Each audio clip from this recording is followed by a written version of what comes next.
With all the financial noise out there, wouldn't it be nice if someone could just show you what to do with your money and put you back in control? Unfortunately, that's not the way things work. The truth is, if you want financial freedom, you have to rethink your thinking. And rethinking is not just a catchy phrase. It's not just a catchy phrase. It's a verb. It means acknowledging that our current thinking has brought us to this exact point in time, today, right here. And if we want to grow and truly experience financial freedom, we must think differently. But here's the kicker. Thinking differently requires work. Infinite banking is simple. The concept is simple, but it doesn't make it necessarily easy. It requires effort, discipline, and a willingness to unlearn everything we thought we knew about money, all of the noise. And that's exactly why we're here today. Do simple better. R. Nelson Nash once said, IBC, the infinite banking concept is an exercise of imagination, reason, logic, and prophecy. Everything comes down to our thinking. The most valuable real estate in the room is that 6 inches, maybe some of you 8 inches between your ears. So let's examine our thinking together, specifically around money. The hardest part, unlearning the noise, the things that aren't serving us, the things that keep us stuck financially. That's why you're here today. So let's dive into this. 3 key questions. Grab your pens, grab your papers. It's time for you to write some stuff down. Remember, the more interactive you are, the more you participate in the chat, the more you are engaged, the more will stick with you, the way that you learn, the way that your neural pathways work. So grab a pen and write down these 3 key questions. Number 1, who taught you about money? Don't answer the question yet. We're going to dive into this on the next, as we move forward.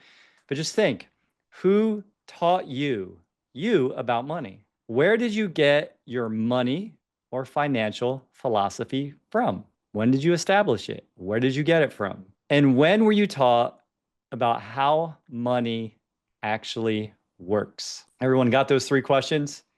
You have them written down? So let's go to number 1. Who taught you about money? Most of us, myself included, learn from our family, from our friends, our grandparents, maybe some teachers in school mentioned things about money.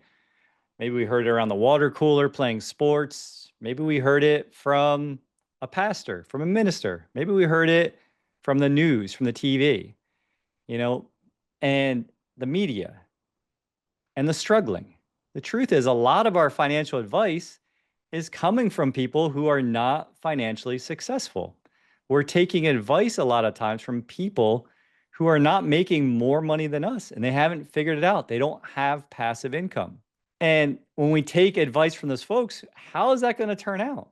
And I just want you, this is for you to weigh in where you're at. And there wasn't a YouTube university when I started learning. I love that Shane started there. You can go and research and learn, but where did you really establish your thinking around money? Who taught you about it? And just, is it serving you is part of the question. And next, what is your specific money philosophy? It should be simple. It should be to the point, and you should know what it is. Mine, being as conservative as I am, is there's more to be had from avoiding the losses than there is from picking the winners. I'm not looking to go out there and getting the biggest return on my money or hitting a grand slam every time. I'm not the Bash Brothers from the 80s looking to swing towards the fences and hit the ball out of the park. I want to play what's called small ball. I want to understand how I can control the game, how I can move people around the bases, if you're familiar with small ball. And it's a baseball term. It just means you want to get the runner to first base and now advance him to second, get him to third, and get him to home. That's a point. It's no different than hitting a home run, but it takes a little bit more thought, a little bit more work, and it's a little bit more consistent. So again, where did you establish your financial philosophy? And if you don't have one, maybe you adopt the one I just gave you. There's more to be had from avoiding the losses than there is from picking the winners. And that just means You want to make sure that the money you're saving is safe and the money that you're investing, you know you could afford to lose it. That's the easiest way to say it. And then when were you taught about money? Shane told us how he learned about money, but when were you taught about money? Did you ever take courses in money? Did you have a class like home economics or something in school that taught you about money? Maybe you learned how to balance a checkbook. I'm pretty sure they offer that in home economics, which I never took in high school. I did take typing, and I'm very thankful for it. But, balancing a checkbook, knowing, how you can balance your assets, your debits, and really understand, but it doesn't really teach you. It teaches you how to balance things. It doesn't teach you how money works. And the natural laws of money, nature's laws are pretty simple. Truth is simple. Truth is not complicated. We tend, because we don't understand things, to overcomplicate everything. I do it all the time. Ask my wife, ask Patty, ask my family. I'm like, I want to do this. And then I get super complicated rather than just starting and doing it. And so understand that money is nothing more than a means of exchange. We talk about this all the time, but it's worth repeating. Money buys food, food buys money. Money for car, car for money. Money for home, home for money. Money for stuff, stuff for money. Money, like Sarah Blakely said, money's fun to make. It's fun to spend, and it's fun to give away.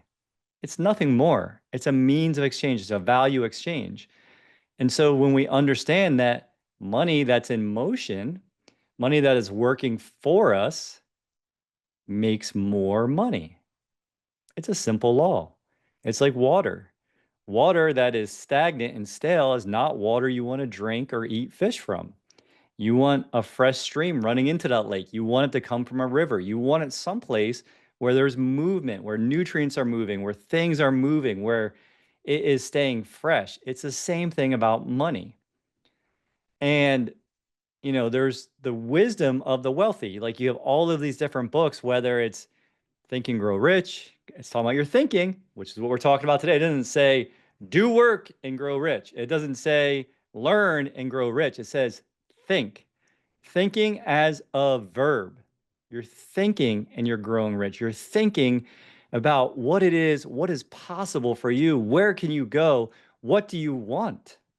I know that this is where most people are stuck financially, is in their thinking, what they were taught, what their philosophy is or doesn't even have one, and who they were learning from. It wasn't intentional learning. It was sometimes programming, subconsciously, unconscious.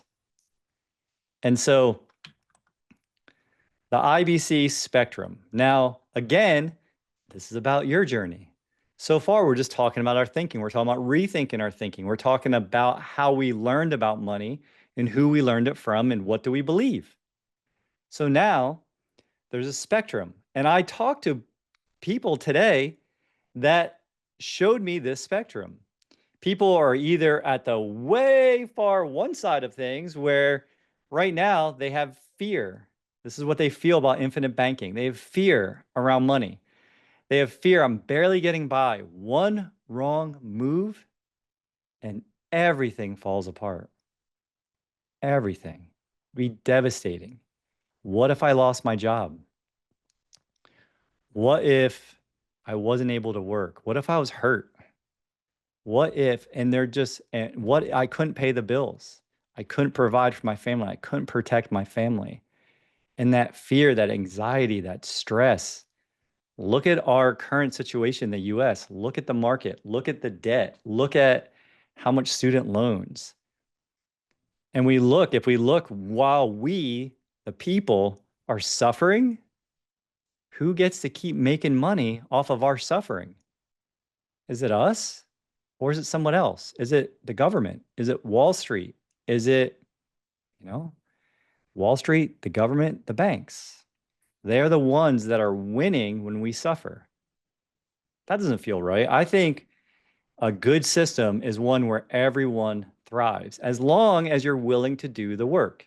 Nothing's for free, as long as you're willing to do the work. And then you have in the middle, you have uncertainty, right? I kind of thought of this like a stoplight. You have fear, red light, stop. I talked to a guy today. I don't get this. I don't understand it. I'm putting all my money in my qualified money, my HSA, all over the place, saving lots of money, which a lot of Americans aren't doing, but completely afraid of IBC. Stuck in, I don't know how this works. It's another payment. I can't see myself doing this, Jason. This is a personal friend, someone I've known for a long time. A good guy, a great guy, good father. And then you have uncertainty when people are like, well, I kind of get it, but I don't get this. I need to know how this works. I really want to, again, I want to control the system. I want to control everything that's happening because we feel out of control. And then finally, you get all the way to the other side and you have trust. I understand that IBC is simple. It's changing one thing. Where does our savings, our surplus go first? That's it. That's all we're changing. You're not working any harder, any longer. Some of you got to work a little harder, but most of you, you earn enough money in a lifetime. We just have to look, where is that money being directed? So the spectrum, the question here for you, the simple question, where are you on this spectrum? It's okay wherever you are, by the way. If you're fearful, if you're anxiety, if you're worried, if you're uncertain, or if you trust, if you have faith, if you know that this could work for you, then that means you're pretty close to being ready to take back control of your money. So just ask yourself, where are you today? Where are you on this journey? And wherever you're at, again, it's okay. Knowing where you're at gives you the ability to make progress. And progress is what? Progress gives us happiness. That gives you happiness. And, Nelson Nash didn't mention math when he defined IBC. This is for all you spreadsheet masters out there, like my boy Craig Yenny, who I joke around, or Jeremy Huggins, who are good in the sheets. Those guys like those numbers. They like proving formulas. The spread, the math, it is important. It is part of being the banker, the function of banking. But Nelson Nash didn't mention math when defining IBC. It's all about what? It's all about the mindset. It's not an investment. If you really understand this, if you wrote down the ideal investment vehicle, I just said it's not an investment, but if you wrote down the ideal investment vehicle, all the things you want, you might find that it's all in something that's been around for over 200 years and something that's available, it's legal, and each and every one of you have access to it. But this training is about your thinking. It's not about where it's going, what you're doing with it. It's about your thinking. It's about what's possible. It's about what do you want. If you're new here, smash the like button, subscribe to the channel, and ring the bell, because as my boy Connor Patrick says, it might just turn orange and alert you to new content. Bring people, invite people. How many people have you brought to this webinar, to this channel, to spread the IBC message? Invite them to the infinite banking bus. It's a big bus. Not everyone's going to get on. Not everyone's going to stay on, but everyone deserves an invitation. When I read Nelson's book, when I read this book, and I thought, if this was true, tell me if anyone's thought this before. If this was true, every single American would do this, and Canadian, but every single American would do this. Has anyone thought that before? And I'm crazy enough to think, okay, let's go help every American do this. Let's go find a way to build the resources, the teams, the education to have people empowered to take back control of their money, all through your thinking. Nelson talks about thinking throughout his book. He doesn't talk about spreadsheets and numbers. And so here's another simple truth. Remember, truth is simple. Truth is simple. The three ways that we pay for everything, we finance everything, period, full stop. You either earn interest, you pay interest. You notice I start with passive. You earn interest, you pay interest, or when you pay cash, you give up the opportunity to earn interest. Pay interest, earn interest, give up the opportunity to earn interest. This is how we pay for everything. And banks profit so much because they're putting our money, remember, we deposit our money in their account. They take that deposit, which is a liability, and they move it and they give people loans. They make interest on all of our money. They pay us very little. They don't store their money there, but they understand that there is money to be made in the financing of things, in the buying of things. So, wouldn't it make sense for us to understand and own that system? I think that might be where many of us get stuck. We are understanding yet that we're giving up control of our money to somebody else, and they're making money and they're making a great living on our money. And this is the four things that IBC does. I thought through this. I thought, could it be simpler? Is there 5 things? Is there 6 things? There's 7 things. Other than how we feel about it, these are the things I believe that IBC does. No matter where you're at in the journey, I want you right now to again weigh in. So far, you should have explored your thinking, where you learned your philosophy around money. How do you feel about money? Where are you on the IBC spectrum as far as being fear and scared, uncertain, or I got faith? I know this works. Some of you here already have faith because you know it works. You're practicing. You got on the mat, as I like to invite you to do. And this is the 4 things that IBC does. Eliminates debts rapidly.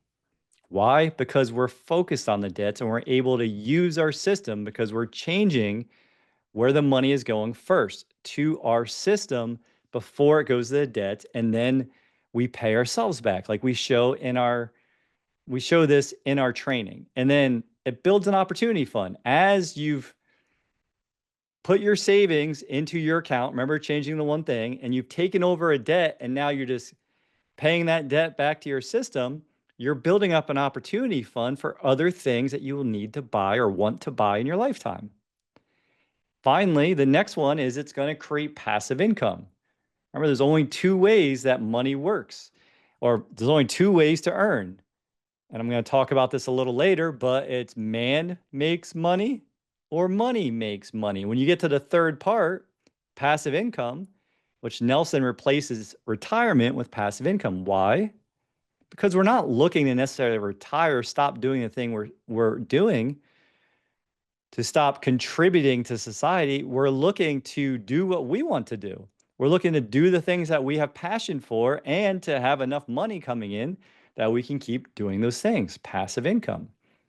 And then the transfer of wealth tax-free. You know, the transfer of wealth tax-free. Shane, if you're traveling, be safe. And you want to keep more money in your family's hand instead of in the government's. Is that fair? Everyone here want to keep more money in their family than giving it to the government, giving it to Wall Street, giving it to someone else to use it for whatever they want. No, we want to control that. So right now, which of these 4 is the most important to you today? Start there. They're all important. They're all part of the journey. But today, if you had to pick, I guess I don't want to say gun to head, but if you had to pick, you had to make a choice, someone's life depended on it, where are you today? It's important. Weigh in, understand where you're at. Give yourself permission to understand where you're at. There we go. Eliminate debt. I love it. So you know where you're at. You know where the focus is. Thank you, Sandra. And the 2 businesses that everyone needs to be in. If you've had a call with me before, you know that you hear me say this all the time. What's the first business? The first business is the business of making money. And hopefully it's doing something we love, something that we enjoy, something that we're good at, and we're going out and we're creating. Remember, the borrower in life is going out and creating a life where everything we finance, everything we want, we're getting it and someone else is making money. We're borrowing. When you're a builder, a creator, you're someone out there that's serving, that's helping, that is earning money. You're making this much. Your expenses and your debts are here. This middle piece is the one thing we're changing. It is the paying ourselves first. This is the part that goes into the savings, that goes into this account. And then the second business, when you really learn how money works, when you really go down the rabbit hole, the most profitable business in the world is banking and controlling the banking function in your life, bringing back banking to the you and me level. And banking, again, is not passive. I hope everyone's here when I'm putting down today. There's a lot of action, a lot of effort. And again, it might be simple, but it's not easy. Simple with Sipple means no jargon, no difficult explanations, just understanding that money has to flow, that we want to control our money, and that we want to take out a lot of the unnecessary risk, worry, and things that are out of our control. And it's an action. Banking is not passive, it's an action, it's a verb. When we say, again, simple as Sipple, we mean IBC is about controlling the process. It's about putting you in charge, controlling the process. Now we're to the mindset, the framework. So if you today, there's so much you can take away. I want you to write some notes, take some notes, make some notes. What will you take away and apply after this? I have so many from my notebook that you guys have enough material for the rest of 2025 to bring it to you every week from what I learned from just 3 days with the infinite banking practitioners, with the Nelson Nash think tank. And you guys are going to get that. I'm going to unfold it. I'm going to bring it. But I want you in this moment to make a note to yourself. Write it down, make a mental note. Writing it down is way better, but make a note about what are you going to take away from today. So if you've adopted a financial philosophy, that's awesome. If you understand where you learned about money and your thinking around money, and you're willing to unlearn it, to look at it, to reestablish a new operating system that's going to serve you, why not use Nelson's framework, his mindset framework? This is what he gives you when he says, hey, there's only 5 principles with infinite banking. I'm offering you this. This is how I teach. This is how I function in the system myself. This is how I look at relationships. I look at all of these principles from Nelson because they're universal. They're simple principles. The first one, think long term.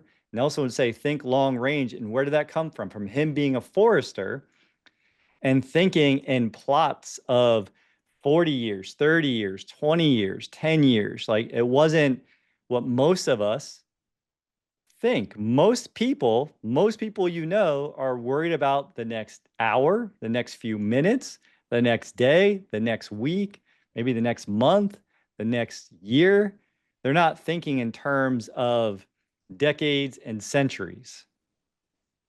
Okay? So the first thing, think long range, think long term. How can we establish something today that's going to leave us and everyone we love better in the future? Number 2, be generous capitalizing your system, meaning be generous paying yourself, meaning let's love ourselves a little bit more. Maybe a pat on the back, a hug, a high five. Your body doesn't know any different.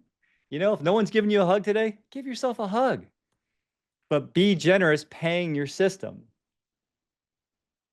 Number 3, if you're establishing a new business, infinite banking is a business. It is a process. It is something new that you are starting. You must learn and you must get the right support. But don't steal from your system. Don't build a system that you're going to steal from, that you're going to walk out the back door, because how long will your system stay in place? How long will this serve your family? Will it be a long-term thing? Or will it be short-term? Will you surrender it? Will something fall apart because you're stealing from your system? Nelson says, if you read the part on building your grocery store, and don't steal the peas, it's only 2 pages. If you read those 2 pages and then you read them again and you don't get it, read them again. And if you still don't want to pay yourself back, like, there is flexibility, but if you still don't want to pay yourself back, if you're still not excited about paying your system back, then I don't know if we're a good fit, Like, if you're going to steal from yourself, I'd worry about how you're going to be in relationships. And I don't believe any of you are that way. Actually, I know none of you are that way. A lot of you I know, a lot of you I've talked to, but just don't steal from your system. Have a plan to pay yourself back. Now, the next one's pretty easy. Don't do business with banks. Use bank systems, use their technology, use their ability to transfer funds, to do all the things, to have accounts, but don't take loans from them. Don't pay them interest, is what this is saying. Whenever possible, you're not going to go from needing the banks for everything to not needing the banks for anything like this. It's going to take time. This is a marathon. And finally, number 5 is rethink your thinking. What I'm noticing with these slides is every one of these slides I could probably talk about for 20 or 30 minutes, but I'm not going to do that to you. I just want you to keep the simple frameworks. Remember, it's about rethinking or thinking and keeping it stupid simple. Do simple better. Now, this one will at one point, I'm just warning you, this is going to be a definite full training session. As I was thinking through this, there's only 2 income sources. Man makes money, so people at work, or money at work. Man or woman at work, or money at work. Anyone disagree with that? Is that pretty fair? Are you guys on board with that? There's only 2 things, 2 sources of income. Man makes money, people at work, or money at work. So let's look back. We go back a ways, almost 100 years ago, back around World War I, World War II, probably World War II, 30s and 40s. It was really common for one, like in a nuclear family, for one of the parents, most often the man, that went to work.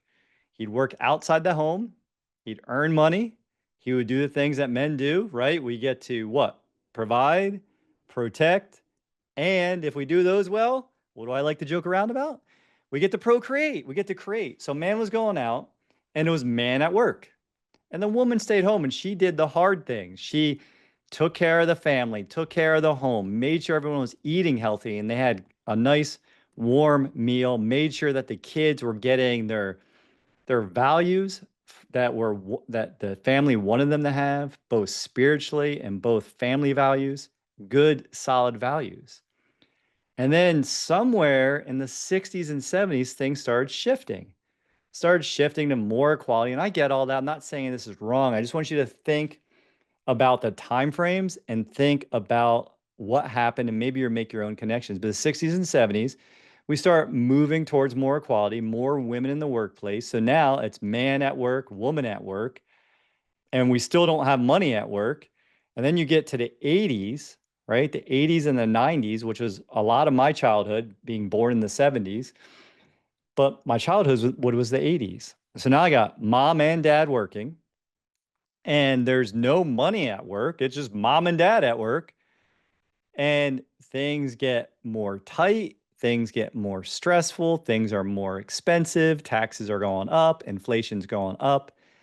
And the government steps in and starts giving us solutions, qualified plans to save our money. Hey, you're not really saving anything. Let's create this savings plan where you're going to save for your future. Isn't that a great thing? Sounds pretty good. Sounds pretty logical. Sounds like what I'm offering all of you today, but just not through this system. Not through that system, I mean. And now in the 80s, you have inflation going up. You have the system coming in for qualified plans. You have new tax codes coming in. I'm trying to think of some of the other things I thought of earlier that I thought were really interesting. But there's a shift happening. Oh, you start having ULs, you start having universal life, index universal life, because back at the end of the 70s, everyone's like, permanent life is bad. Permanent whole life is a bad thing. And then in 86 and 87, so many people, so many millionaires were putting their money into whole life that the IRS said, wait a minute, you guys can't do that. I want my money. I want my taxes, which is why now you need someone like me who understands how to design these things so they don't become a government plan. We don't want the government involved, y'all. And so this shift was slow, it was insidious, but it became more and more in front of us, is what I'm trying to say. It became more transparent, but do we make the connections? Are we thinking about what's really happening? We all understand that most things aren't there to serve us, right? So when did this become normal that now we got man and woman at work and money's not at work and no one has any kind of financial security? And this heist, it started over 100 years ago, but it really went into overdrive in the 80s and the 90s and the 2000s. Forget about it. Now you got media. Now you got these crooks buying stadiums. And now we are all slaves to the system.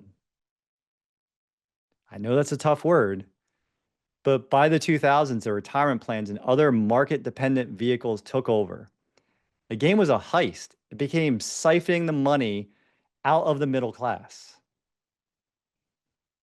So if you're struggling, it's because of the thinking, not because of the system.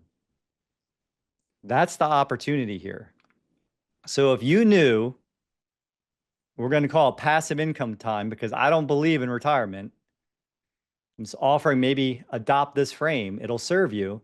The time you want to retire, because you might say, hey, I want to retire at 65, 67, 50, 45. Maybe you want to retire at 35. I don't know your number. It's your number. But if you knew that when you were ready for passive income time, meaning that your money is at work, money at work, not man or woman at work, that you could get back every single dollar and maybe even and then some that you put into the system tax free, would you hesitate today to put more in for that future self? Would you put more in? Would you hesitate? You knew you could get everything back. Answer that question for yourself. These aren't questions for me. This is for your journey. And then the government's role. Like this makes me laugh. I tried to find what I thought was, the most obvious picture. But imagine this. The government creates a problem, and the problem started in 1913 with taxes. And taxes at one point were up like over 70 or 80%, right? That's crazy. Now they're only in the, 20s and 30s. Still seems like a lot to us, but what have they done? If they tax us too highly, what happens? We revolt. So what do? They tax more things. So the government creates onerous taxes. And why? Because they don't actually produce things. They don't create. They're not a builder. They borrow from us. They use us to do the work. Man, woman at work. For who? For them, not for you. And so now they create the problem, taxes. And once they create the problem, now they're going to come with a solution. Hey, guys. Hey, Felix. Hey, Alejandro. Hey, John. You guys work hard. Patricia, you work hard. Great job. High five. You rock. Now, what I'm going to do, I know taxes seem like a lot. I'm going to let you defer them to later, lower your tax burden today, and in the future, we'll talk about what's going to happen. I'm not going to really tell you. I don't really even know. But I've solved your problem right now.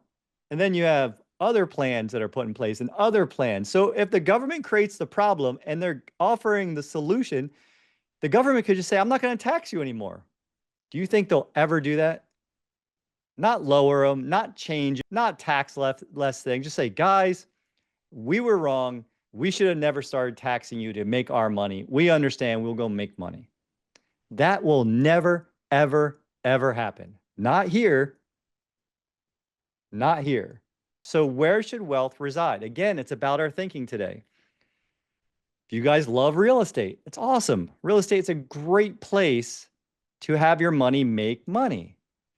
But real estate, I talk to a lot of real estate folks with 10 plus, 20 plus, 50 plus, 100 plus doors, and they have a cash flow problem. They have a liquidity problem. The money is not accessible.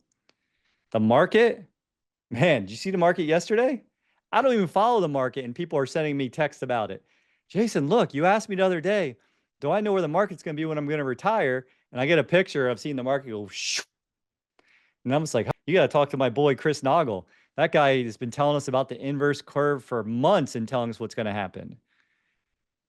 So do you want your money tied in a market? Like, unless you're truly informed, unless you truly understand how the money is working inside the market, inside the funds that it's invested in, and what's going to happen, are you truly informed enough to win? And then, or would you rather have a free contract with other free persons that's properly structured For your benefit, that is a lopsided contract, meaning unilateral, where you have guarantees, where you're in control of the money, and the only way it fails is you. Which variables do you guys want? Do you want to be tied to markets? Do you want to be tied to stress and to other things that you don't have access to the money, you don't have cash flow? Or do you want to be in charge? Again, these are just questions to help your thinking. No one's telling you what to do. So again, to revisit it, to pull it full circle, you finance everything you buy. Pay interest, earn interest, or give up the opportunity to earn interest. You've spent a lifetime of financing things. So Nelson said this, your need for financing in your life is way more than your need for death benefit will ever be. And most people, when they think, understand this. They understand that they are financing things. They want things. It's okay to want things. Want a boat, want a second home, want your first home, want what you want. It's okay. There should be no feelings around wanting something. Now, the next question is like, how will you finance it?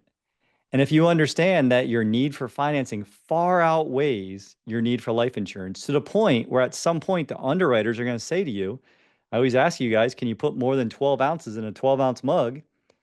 At some point, you're only going to be able to have so much insurance on your body, and you're going to have to insure everyone around you, or go out and create new insurable interests by building businesses, by, expanding your family.